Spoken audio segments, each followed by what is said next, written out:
Hey there, ladies and gentlemen, and welcome back. I'm your host, PattSun, and today we're going to be taking a look at r/surviving infidelity, where OP's ex-wife is now dealing with the consequences of her stupid actions. Let's begin.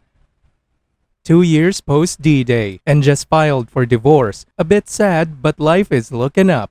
Posted by Reddit user Applejack Wrinkledick. What is up with that username? TLDR. 2 years after discovering affair of long-term partner, life is pretty good. Still sometimes sad about not having the life I expected. I found out my wife of 23 years, 27 years together, was having an affair the last Sunday in January 2021. At first, she said she wanted to work it out with me. I was of course crushed, but still naively hopeful. Valentine's Day 2021 was a Monday. We had a nice romantic supper and night in a hotel. She wrote out 50 things she loved about me. Tuesday, I had a very minor day surgery. Wednesday morning, she said she needed some time to think and went to a hotel. She said during that while at the hotel she didn't see her affair partner. At the time I believed her. I realize now that was a lie. Friday, she came home and said I love you, but I'm not in love with you. I want to stay married, but keep seeing her affair partner. I told her that wasn't an option. We started sleeping separately and she moved out a few weeks later. I did post here several times over the following few months. Since deleted after a friend found them, got a lot of support and good suggestions. Thank you to everyone who replied and messaged me. I was seeing a therapist at the start. I reconnected with a lot of old friends, got going to the gym regularly, got back into some old hobbies, climbed a few mountains, got a new and better paying job, including teaching a few courses at the local college, which was always a dream of mine. My sons, now 21 and 17, had a hard time with it. The youngest had his worst year ever academically. He's now homeschooling, which works nicely as I'm mostly working from home, doing better. My eldest son hasn't stayed at his mom's since she started living with the other man. She actually called me the other day to talk about the classes our youngest is taking, and mentioned that our eldest is being a bit rude to them. My soon-to-be ex lost her job. She is a nurse, so did easily find a new one. Another man was a coworker. She's put on some weight. Her mother told me she is worried that my ex-wife is drinking too much. She told me a while ago that she regrets what's happened. I didn't respond. Just thought that she's stuck with a 3 times divorced older man who drinks too much and is willing to sleep with a married woman. That all said, I still sometimes miss the life I thought we would have together. It wasn't perfect, but I was happy. Looking back, I can see some of the issues a bit clearer, and I'm working on making sure my new relationship doesn't follow the same path. A lot was due to not knowing how to communicate. We were 19 when we started seeing each other and in some ways never grew out of that early relationship. I have been seeing someone and she's wonderful. She's beautiful and kind, and we have a lot of things in common. She's climbed the mountains with me and I'm looking forward to building a life together. Not 100% sure why I'm posting this here. I've found that getting things on paper helps me process my emotions. I've accepted that my marriage and old life is over. I don't want to reconcile with my soon-to-be ex-wife. Just signed divorce papers today. I am happy with my life now. I'm very happy with my girlfriend and I'm looking forward to what life has in store. There are just some days when I get a little down and miss my old life, what I thought my future was going to be.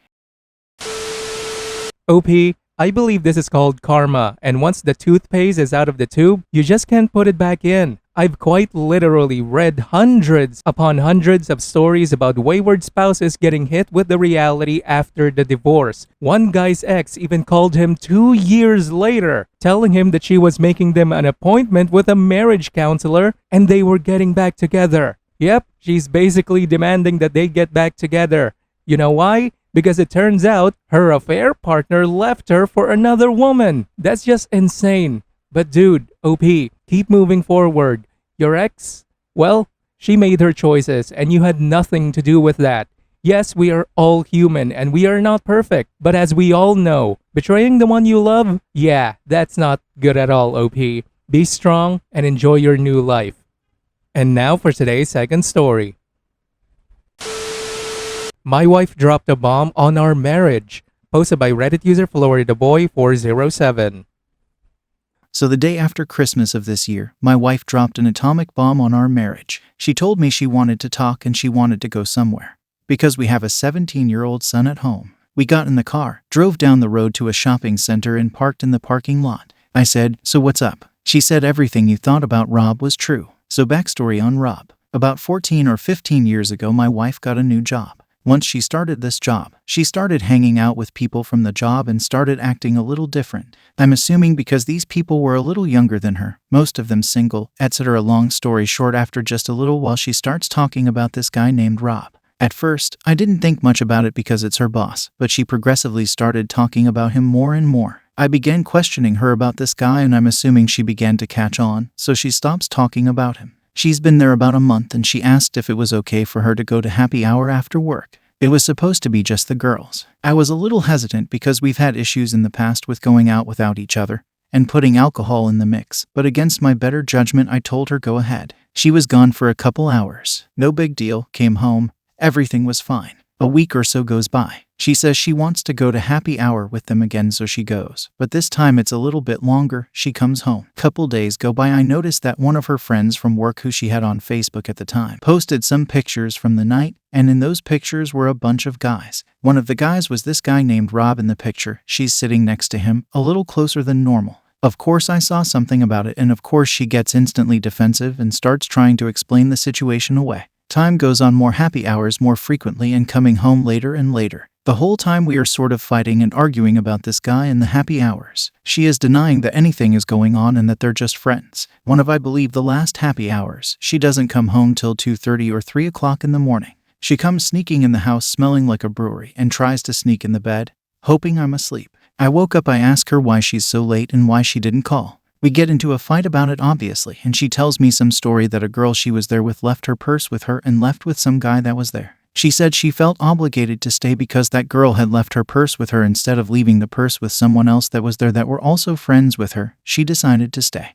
Also, this guy Rob was there the entire time as well. I told her I couldn't deal with it anymore and that I was moving out. She said go ahead. I got an apartment, but I didn't move any of my things into the apartment. I was still staying at our house. A few days go by, she asked me why I haven't moved any of my things into my apartment. We got into a fight about that. I grab my things and I leave. I come back the next day to grab the rest of my stuff. We got into a fight that day. She told me she loves me, but she's not in love with me. We haven't talked for a few days. My son was 3 at the time, so I would go and pick him up and keep him for a couple days. She would keep him for a couple days, and this went back and forth. About a month goes by, she begins to hang out at my apartment more often. We're having dinner, playing games, drinking, having sex, etc. Basically playing house. A few times she came by, I noticed she wasn't wearing her wedding ring also. Some close friends of ours had recently moved to South Carolina. They were asking us to move up there. Me and the wife started discussing it. Then one day she comes to me and says we definitely should move. So long story short, we move. We have lived there for about 4 years and decided to move back to Florida. The whole time up there things are great. We move back here and things are still great. Of course we've had our usual married couple fights and arguments, but no issues with other guys or anything like that. And basically the last 14 or 15 years have been perfectly fine. Also, I guess it should be noted, back before we were married about 23 years ago, I was at friend's house drinking and hanging out and ended up making out and going down on a girl that was there. That was a one-time thing and there hasn't been anything else. She has never let me live that down. And over the last 15 years she has lied about Rob and gaslighting me about me cheating, saying I was the only one that has messed up in this relationship.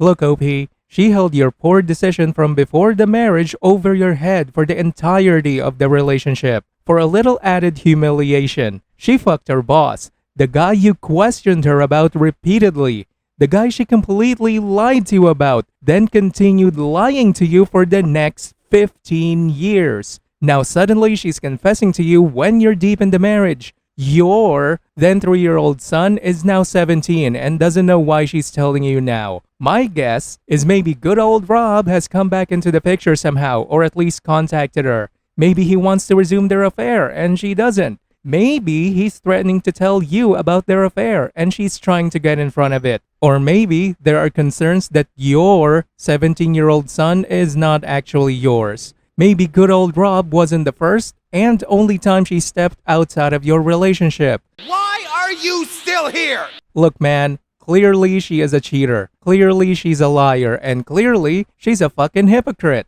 Please be cautious in your next move. Maybe talk to a lawyer. DNA test your son. And for the love of God, get checked for STDs. I wish you luck for a positive outcome, regardless of what you choose to do.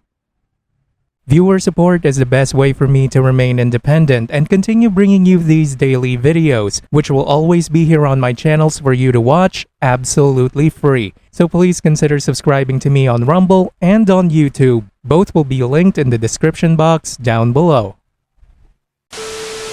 Thanks for listening, everyone. If you even somewhat enjoyed today's story, make sure to give this video a thumbs up, and if you really like it, consider subscribing to PattSun to never miss a future upload. Stay strong.